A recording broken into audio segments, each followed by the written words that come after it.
สบายดีพ่อแม่พี่น้องหมดทุกคนเด้อที่เขามาเบิ่งมาหาส้มมื้อนี้หันเอื้อย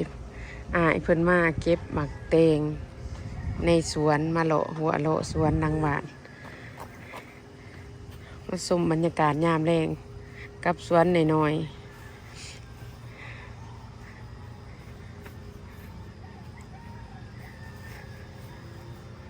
กำลังสิพากันมาเก็บพี่น้องฮะต้นมะกอกเอ้ยคอยเก็บไปเน่แต่เบื้องนั่นหันมากอันนั้นฮะจีบจีบ ดีแล้วมาเอาพายีตูไปปลูกแดงเบียพายีตูมาน้องสิเปิดให้เห็นไหลอยู่บ่ล่ะเอ้าเด่นอยู่มอมือหันกระง่ามเพราะว่าบ่อยากให้ดินมันแตกซะสองเพื่อพ่อแหละเอาอีกอันเด้บ่เพื่อมันสิเกิดโอ้ปฏิกันหันอยู่มอหันเอาอีกคอยป้าไปหันงวยก่อนนี่เอาอีกนี่อยู่มอหันมันงามหันนั่นล่ะมองได้ตัวงามจีบมาโลดบ่ยากดอกส่วนที่เหลือน้องก็หันเด้งจักเด็กจะน้อยง่ายมันดอนคุณเด้2-3 ต้นก็เหลือกินได้แหละเอาไปในนี้มันอันนั้นมันเป็นการแล้วมันเรามันจะได้กินวะเขาจะพูดต้นมะขดเผ็ดให้เขาอย่างนี้อยู่แววคำมาเวดินน้ำโดเด้อเจ้าหน่อยสิบอกพอถ้าโจดอกเพิ่นยังนอนอยู่เมื่อยมาตรการเบิ่งแรงนี่เอาโศกดีนี่เด้บ้านหม้อไร่บ่เบิ่งสีแดงๆก่อนแล้วเห็ดได้นอนหลังตัดก็ได้ก็ได้วะตัดเลยซุ่มนะซุ่มนั้นผู้ดีตัดเลยโหลดเลยเอาเพิ่นได้มื้อนี้เอื้อยมาตัดบักแตงสวยถาเพิ่นหันมื้อวานนี่หันตัดใบแล้วก็ได้ยังบ่ทันได้ตัดหน่วยเถื่อสดจักต้นเด้อ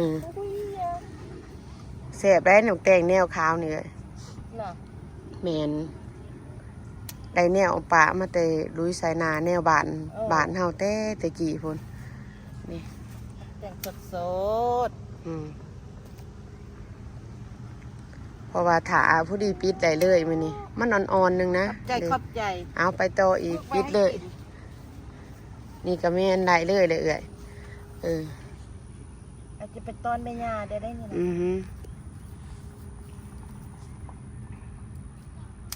นี่ว่าท่านได้แก่หรอกอ่อนคือกันนี่อันนี้นะแม่นแหละแม่นว่ะอ่อนอยู่เลือดก็อ่อน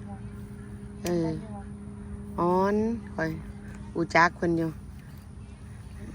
เอากระตานี่โตเอาต่อไปหน่วยนี่แนวดินตะวากระตาก็ได้นี่ได้เป็นจังไดหน่วยนี่พวกมักแต่งไว้ให้กินจะโอเคอยู่นอกหน่อยนี่นอกพอดีเนาะ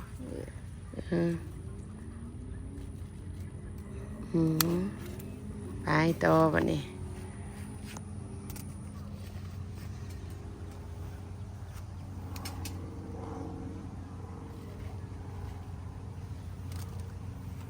นี่เด้แนวเขียวนี่เด้กับผู้ดีอ่อนงามอันใดปิดพร้อมกันเลย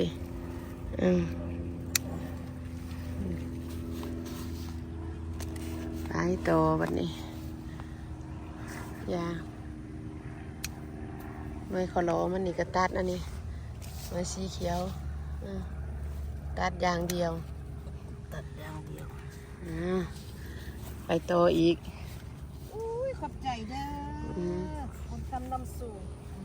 ปุ่นกำน้ำไปให้กินเนี่ยมาห่อแถวเขียวบัดนี้นี่เด็กห่ออยู่เถิงกับโบเห็นเนาะเอาบัดนี้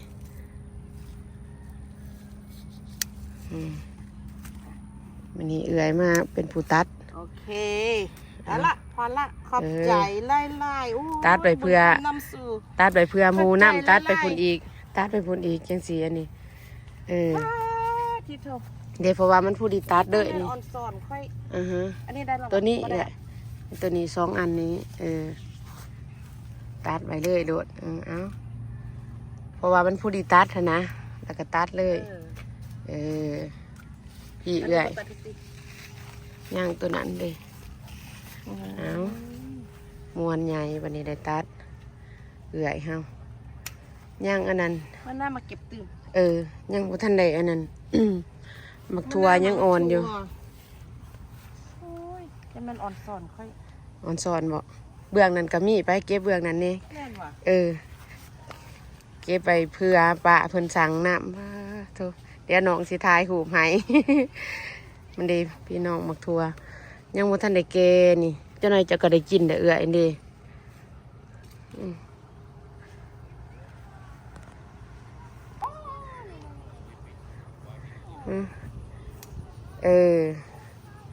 ไป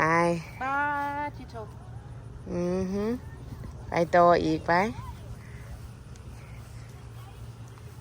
ประจุมเพิ่นก็สั่งเพื่อสั่งคือกันได้เก็บแล้วก็เก็บเลย อันนี้บอก ฮะ ได้แล้ววะ เบื้องนั้นบ่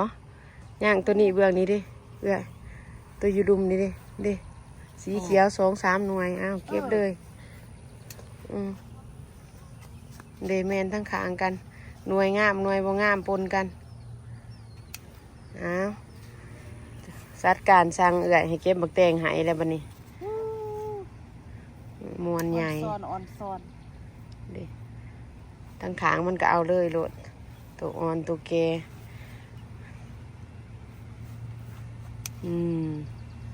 เอาไปเจ้าโจมาค้นอันนั้นในเด้อลูกค้นบักแตงซอยปลาดิ ไอ้กาเด็ดเจ้าไอ้กาเด็ด ตัวนี้ก็งามผู้ดีเก็บเลยเนาะอันนี้เนาะหน่วยอันเนาะเอาอีกหน่วยหนึ่งปัดกามาตัวนี้จะว่าเนาะเอาหน่วยนี่บักแตงกำลังงามกำลังเป็นหลายยังอยู่ได้นี่เอาเก็บเอาต่อเลย ทิศหน้ากันจะได้ตื่มแล้ว แมนทิศหนาอะไรเติมอีกเพราะว่าเขาตัดออกน้ำดิ พอดีกินรุ่นนี้หมด ผู้ดีกินดุนนี่เก็บไปเดี๋ยวละอันยุกดึง2 ยุกเลยเว้ยไอ้บัดนี้ปุ่น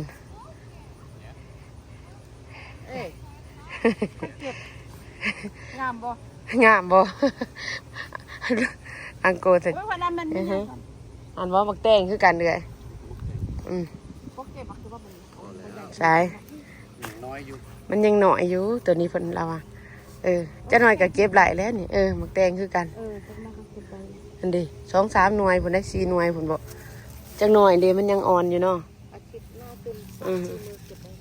คอยแล้วเอาเครือมันนี่เกี่ยวไปงูมาเพราะว่าขาดหักสับตัดเครือมันมุนเบิด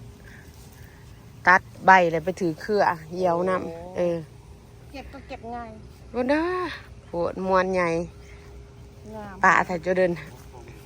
โอ้ยคันถ้ามันดอกอันนั้นมันออกบกเลย อ้าวก็คือบ่ไปเก็บเอาสันดอกแค่บ้านก็มีเอื้อย ก็แต่เอ ขอบใจอี แต่งไว้ให้กิน อ้าวทุ่งละหาพอกินบ่พี่น้อง มักแตงสด มาแต่งสดเก็บจักส่วนใหม่ มาเก็บเองคนเอาเอง ขอบใจอาย ขอบใจหลาย ขอบใจอายขอบใจเอื้อยเด้อ ๆได้ทั้งสิ้นทั้งปลาทั้งผัก ไหลโคกเบิดทุกอย่าง ได้ครบทุกอย่าง ออกมาทางนอกมาดินบานนอกเฮามันก็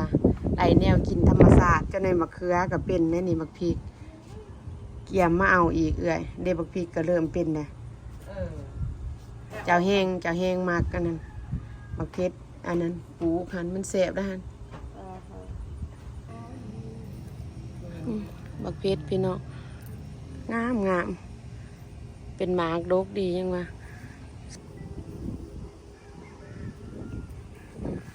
สำหรับวิดีโอคลิปนี้ก็จบ